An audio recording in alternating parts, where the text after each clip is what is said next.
Hello everyone, my name is Eric Lawrence, and in this video, I'll be discussing the Nike's Men's React Infinity Run Flyknit 2 shoes globalization and how it came to be available for purchase at Macy's in Gainesville, Florida. I would like to begin by going over the main components that go into Nike shoes, with variations between the use of said materials depending on the shoe in question. Regardless, the main components of Nike shoes are polyester, cotton, EVA foam, synthetic and genuine leather, and rubber, as well as a specific fabric known as Flyknit that goes into the shoe previously mentioned.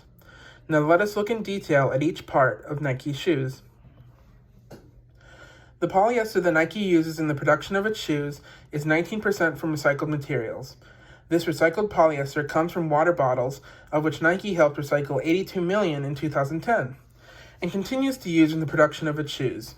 This polyester is produced not only for Nike, but worldwide from China and India. During the start of the Nike company, shoes were originally produced in the United States. But as the company grew, Nike began to outsource the production of its shoes to other countries. The production of Nike shoes is entirely dealt with outside of the United States. The main producers of Nike shoes around the world are China and Vietnam, which combined account for 36% of Nike's shoe production. Indonesia accounts for 22% of shoe production, and Thailand accounts for 6% of shoe production. There are 785 factories that are under contract producing Nike products, of which employ over 1 million workers. It is important to note that each of these factories has a different owner. None of them are owned by Nike, but Nike negotiates with them to receive lower prices on the components and finished products, rather than having more expensive factories doing the same thing in the United States. The travel of Nike shoes leads it from overseas to the largest distribution center in the United States, which is located in Memphis, Tennessee, and then from that distribution center to northern Florida, where it is available for purchase in stores such as Macy's, Finish Line, Foot Locker, and other retailers.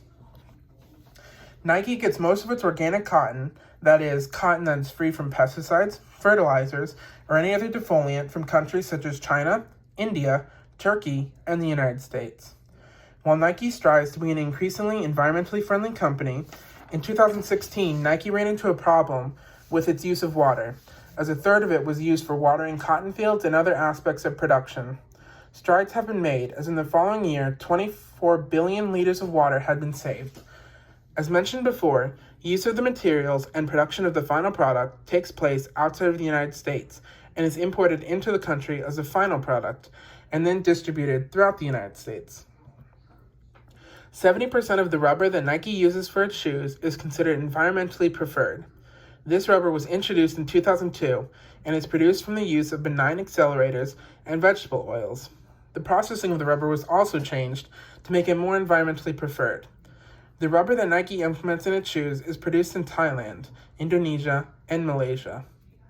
These countries not only supply Nike with its rubber for its shoes, but also are the top rubber producers worldwide. Nike sources its synthetic leather from China and Taiwan, which are the leading producers of synthetic leather worldwide. Synthetic leather is a man-made material that is designed to look and feel like genuine leather, but has benefits that authentic leather does not have.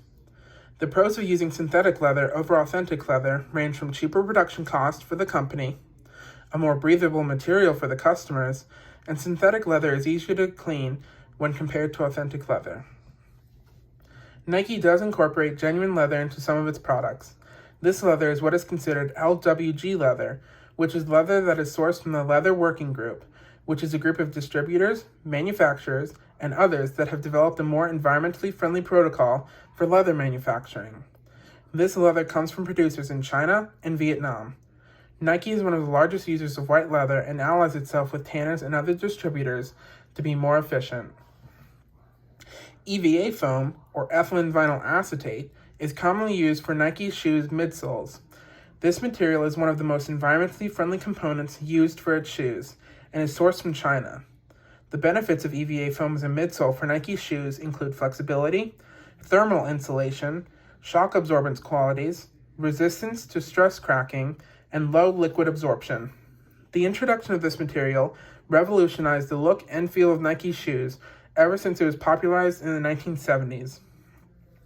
This evolved into the React Infinity series shoes that, in Nike's words, are lightweight, responsive, durable, and provide substantial cushioning while rolling through your stride. Nike's Flyknit material is created from threads of polyester that is then woven into a single piece of material that secures a person's foot to the shoe's platform, effectively mimicking the fit of a sock. As stated before, the supplier of Nike's polyester is China and India. The patterning of the material is designed so that certain areas of the foot that require more support have a tighter weave in such areas, while other areas are designed so that it is more flexible and breathable. Now that we know where and why Nike outsources its products and how it is manufactured overseas and shipped to the main distribution center found in Memphis, Tennessee, which then ships all throughout the United States, ending up in Gainesville, Florida, let us now look closely at the company behind the shoe. Nike is the single largest seller of athletic footwear and apparel in the world, resulting in average yearly sales of $40 billion. This is due to alliances between Nike and technology companies, equipment suppliers, professional service firms, and other suppliers, which ensures operations run smoothly. The outsourcing of both materials that go into its products, as well as the contracts that Nike has with the independent factories for its final products, gives the company a huge cost advantage. In 2019, former President Donald Trump announced an increased tariff on goods received from China. This 10% duties affected items such as apparel and home textiles, such as bedding and shoes. Although in recent years, companies such as Nike, Under Armour, and Puma have been waning on the reliance on China for such goods, instead shifting to Vietnam. These increased tariffs have obviously discouraged international trade, while at the same time reducing efficiency and cost effectiveness, thus making products imported from China to come at a higher cost for the customer.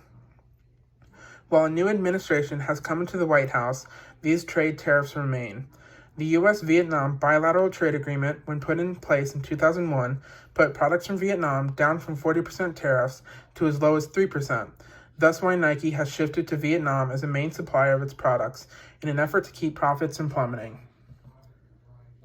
Thank you for watching.